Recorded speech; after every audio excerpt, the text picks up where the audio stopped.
Hello friends, my name is Ravi and welcome to all in my channel study back. तो friend, जैसे कि आप लोगों को थंबनेल में देखकर पता चल गया होगा कि अभी मैं किस टॉपिक के बारे में बात करने वाला हूं। तो जी हाँ फ्रेंड्स, मैं आपको बताऊंगा आरपीएफ कांस्टेबल एंसिलरी एग्जाम में किस तरीका से आपको ऑब्जेक्शन करना है, क्योंकि मुझे बहुत सारे लोगों ने कमेंट करके पूछा था कि भैया ये आपको ऑब्जेक्शन किस तरीका से करना है। तो फ्रेंड्स, मैं आपको इस वीडियो में वही बताऊंगा और साथ में कुछ क्वेश्चन दिखाना चाहता हूँ जो आपका गलत है। तो आप लोग उस क्वेश्चन में अगर ऑब्जेक्शन करते हैं तो आपको 1 मार्क्स जरूर मिलेंगे। ठीक है, तो चलिए आपको मैं सबसे पहले दिखा देता हूँ। जैसे कि आप लोग देख रहे होंगे आपके सामने स्क्रीन में, जब भी आप लोग लॉगिन करते होंगे तो कुछ इस टाइप का पेज आता, तो जिसमें आपका यहाँ पर कुछ ऑब्जेक्शन के रूल्स एंड रेगुलेशन लिखे हुए हैं। तो मैं आपको बढ़ के बता देता हूँ डायरेक्ट जल्दी जल्दी।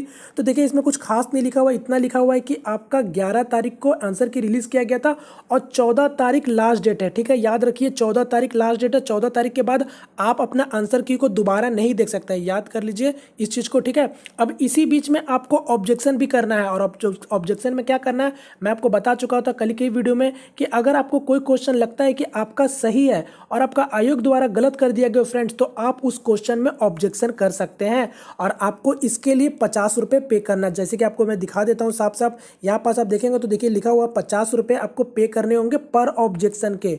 ठीक है, एक क्वेश्चन का मतलब 50 रुपये देना। अगर आपके स्क्रिप्ट में जो भी क्वेश्चन गलत है तो आप उस क्वेश्चन पर ऑब्जेक्शन कर सकते हैं। ठीक है, पर ध्यान रखिएगा वही क्वेश्चन पर ऑब्जेक्शन कीजिएगा जो क्वेश्चन आपको लगता है कि वो आयोग द्वारा गलत कर दिया गया। ठीक है, वरना यहाँ पास आप जो पैसा पे करेंगे 50 रुपये, उसका पैसा आपको दोबारा नहीं मिलेगा अगर आपका आंसर सच में अगर आपका गलत रहा तो। ठीक है, यहाँ पर साफ साफ लिख दिया गया अगर आपका आंसर सही होगा तो आपको पैसे उसी बैंक अकाउंट में मिल जाएंगे। ठीक है, तो वो सब तो बात हो गया और कुछ खास बात इसमें नहीं लिखा हुआ। तो चलिए अब मैं आपको दिखाता हूं कि किस क्वेश्चन में आप लोगों को ऑब्जेक्शन करना चाहिए। ठीक है, तो चलिए आगे बढ़ते हैं। तो सबसे पहले फ्रेंड्स बात करेंगे, कल जैसे कि मैंने आपको बोला था कि आप लोगों को कोई भी क्वेश्चन में डाउट होता है तो आप मुझे कमेंट करके बताओ कि किस क्वेश्चन में डाउट हो रहा है, मैथ या रीजनिंग में, तो मैं बताऊंगा कि कौन क्वेश्चन में आपको करनी चाहिए या नहीं करनी चाहिए। तो यहाँ पास आपका एक जन ने मुझे आपका यहाँ पास क्वेश्चन भेजा था जो क्वेश्चन आपका वाकई में गलत है। ठीक है, तो इस क्वेश्चन में आप लोग ऑब्जेक्शन कर सकते हैं। तो यहाँ पास मैं बोलना चाहता हूँ कि ये जो पेपर है जिसकी मैं बात कर रहा हूँ, तो यहाँ पास मैं सबसे पहले आप लोगों को दिखा देता हूँ। ये आपका एक स्क्रीनशॉट है जो कि मुझे मिले थे, तो मैं आपको बता देना चाहता हूँ।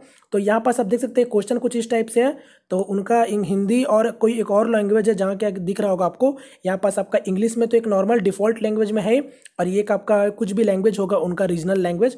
तो यहाँ पास बोलना चाहता हूँ कि ये जो क्वेश्चन है वो आपका गलत है। तो आप लोग देख लीजिए, ये क्वेश्चन अगर आपका शिफ्ट में पूछा गया था जिसमें आपको पूछा गया था how many square are there in given figure, तो ये वाला क्वेश्चन फ्रेंड आपका गलत है। यहाँ पास अगर आप ऑब्जेक्शन करते हैं तो आपको 1 मार्क्स मिल जाएगा। ठीक है, और यहाँ पास बात करूँ तो ये वाला जो पेपर है आपका 30 मार्च को, ठीक है 30 मार्च को जिन लोगों का पेपर हुआ था फर्स्ट शिफ्ट में, तो यहाँ पास उनका ये शिफ्ट में जरूर ये क्वेश्चन होगा, तो आप लोग इस क्वेश्चन पे ऑब्जेक्शन कर सकते हैं। ठीक है, तो यहाँ पास फर्क नहीं पड़ता कि आपने अटेम्प्ट किया था या नहीं किया था या फिर आपका अटेम्प्ट जो किया था वो गलत है। ठीक है, तो यहाँ पास आपका आप ऑब्जेक्शन कीजिए, 1 मार्क्स आपको डेफिनेटली मिलेंगे। ठीक है, तो यहाँ तक अभी तक मुझे एक क्वेश्चन के बारे में पता चला फिलहाल आपका, जितने लोगों ने भी मुझे क्वेश्चन भेजा था। ठीक है, तो यहाँ पर देखेंगे सबसे पहले आपको मैं बता देता हूँ कि क्वेश्चन गलत कैसे है। तो देखिए यहाँ पास पूछा था how many square are there in given figure, आपको बताना था कि इस फिगर में कितने आपका यहाँ पर स्क्वायर है यानी आपका वर्ग है। तो यहाँ पास आप काउंट करेंगे तो आप साफ साफ देख लीजिए, मैंने आपको तो बताया था काउंट किस तरीके से करते हैं।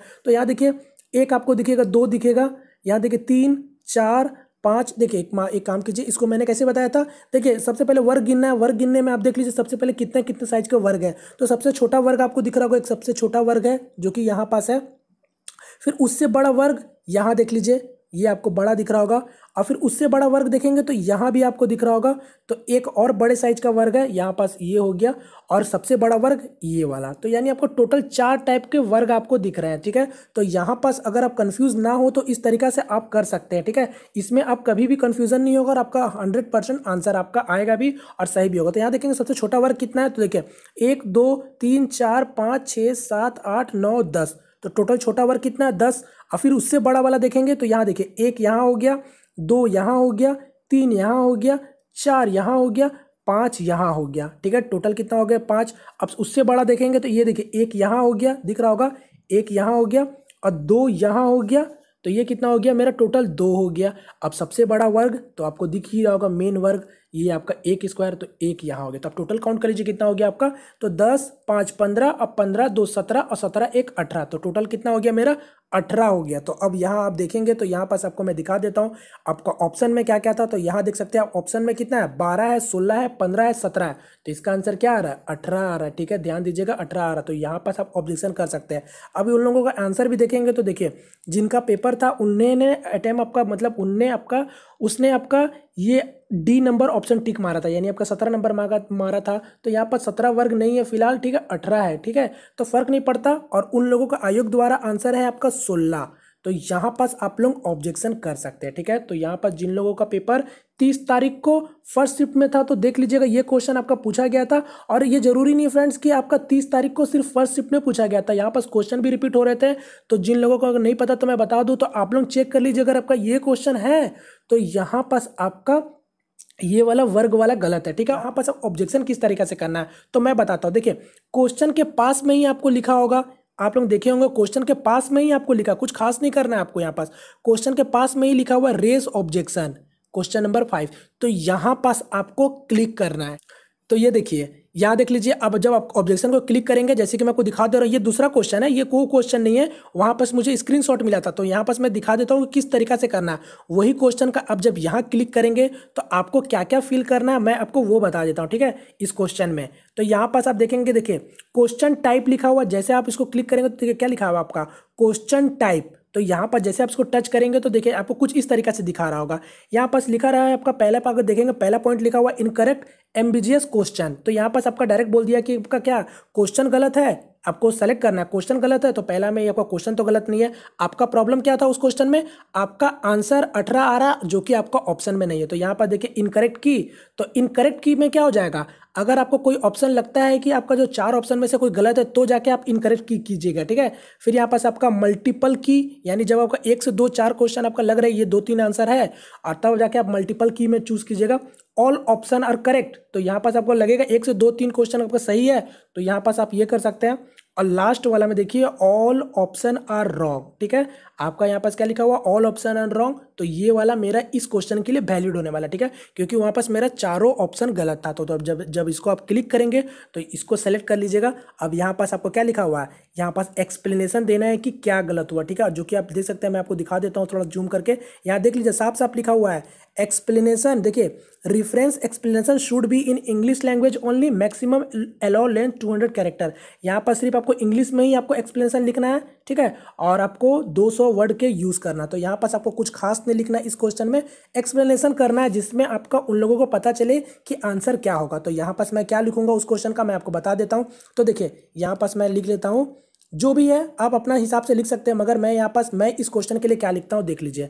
आप लोगों का जो क्वेश्चन होगा तो आप लोग ये लिख सकते हैं। तो ये देखिए फ्रेंड मैंने यहाँ पास अब आपका लिख लिया है। ठीक है, तो जैसे कि देख सकते हैं यहाँ पास मैं क्या लिखा हूँ, आपको देख सकते हैं यहाँ पास मैंने क्या लिखा, देखिए 1 स्क्वायर यूनिट इज 10। ठीक है, जिससे उन लोगों को पता चल जाएगा। ठीक है, यहाँ पास मैंने आपका मैथमेटिकल लैंग्वेज में लिखा है। ठीक है, आपका 1 स्क्वायर यूनिट का जो है वो आपका टोटल 10 है। जब आप काउंट करेंगे एक एक स्क्वायर को लेके, जब आपका 2 स्क्वायर यूनिट करके काउंट करेंगे तो ये आपका टोटल 5 मिलेंगे। 3 स्क्वायर यूनिट इज 2। ठीक है, 3 स्क्वायर का जब आप लेंगे छोटा छोटा तो वो आपका मिलेगा 2 ठो, और फिर जब आपका लास्ट जब 4 स्क्वायर का यानी कि सबसे बड़ा वाला जो होगा वो 1 होगा। तो यहाँ पास आपका hence total number of square is 18। ठीक है, तो यहाँ पास आपका ये वाला एक्सप्लेनेशन सही है और इसमें आपको डेफिनेटली नंबर 1 मार्क्स मिलेंगे। ठीक है, तो यहाँ पास आप जैसे आप इसको क्लिक करेंगे तो प्रोसीड टू पेमेंट हो जाएगा। यहाँ पास अब आपका यहाँ पास आपसे पूछ लिया जाएगा पेमेंट, और आपका पे नाउ और कैंसिल ऑब्जेक्शन। अगर आपका माइंड चेंज होता है तो आप यहाँ से कैंसिल कर सकते हैं। ठीक है, यहाँ पास आप देख सकते हैं एक ठो क्वेश्चन था जिसका मुझे दिखा रहा है पे नाउ, तो यहाँ पास 50 रुपीज़ दिख रहे हैं। तो बस आप इसी तरीके से पे करके आप अपना ऑब्जेक्शन को रेज कर सकते हैं। ठीक है फ्रेंड्स, तो उम्मीद करता हूँ आप लोगों को समझ आएगा कि किस तरीके से ऑब्जेक्शन करना है। तो इसी तरीका से कोई भी क्वेश्चन में आप ऑब्जेक्शन कर सकते हैं। ठीक है, जो भी क्वेश्चन देखेंगे वहाँ पास आप अपना कैटेगरी देख लीजिएगा क्या गलत है क्या सही है, और उसके हिसाब से आप अपना एक्सप्लेनेशन लिख लीजिएगा। कुछ भी ज़्यादा हार्ड नहीं है। ठीक है, तो यहाँ पास फ्रेंड मुझे जो भी क्वेश्चन मिले थे आप लोगों के द्वारा, जितने भी क्वेश्चन मिले थे, मैं उसमें से आपका मुझे एक ही गलत दिखा। ठीक है, तो अगर आप लोगों को कुछ क्वेश्चन डाउट होता तो मुझे भेजते, तो मैं आपका हेल्प कर पाता। ठीक है, तो यहाँ पास आपका एक क्वेश्चन गलत है, देख लीजिएगा। जिनका जिनका शिफ्ट में है तो आप लोग ऑब्जेक्शन कर दीजिएगा। ठीक है फ्रेंड्स, तो उम्मीद करता हूँ फ्रेंड्स आपको ये वीडियो से हेल्पफुल मिला होगा। तो फ्रेंड्स ये वीडियो को ज़्यादा से ज़्यादा शेयर कर दीजिए, क्योंकि आपका सिर्फ लास्ट डेट 14 तारीख है, जिसके बाद आपका ऑब्जेक्शन नहीं होने वाला है। ठीक है, तो यहाँ पास 1 मार्क्स भी बहुत आपका इंपॉर्टेंट रखता है। ठीक है फ्रेंड्स, तो उम्मीद करता हूँ फ्रेंड्स आपको समझ आएगी किस तरीके से ऑब्जेक्शन करना, तो बस ऑब्जेक्शन कर दीजिए। ठीक है, तो मिलते हैं फ्रेंड किसी नेक्स्ट वीडियो में, तब तक के लिए जय हिंद, जय भारत।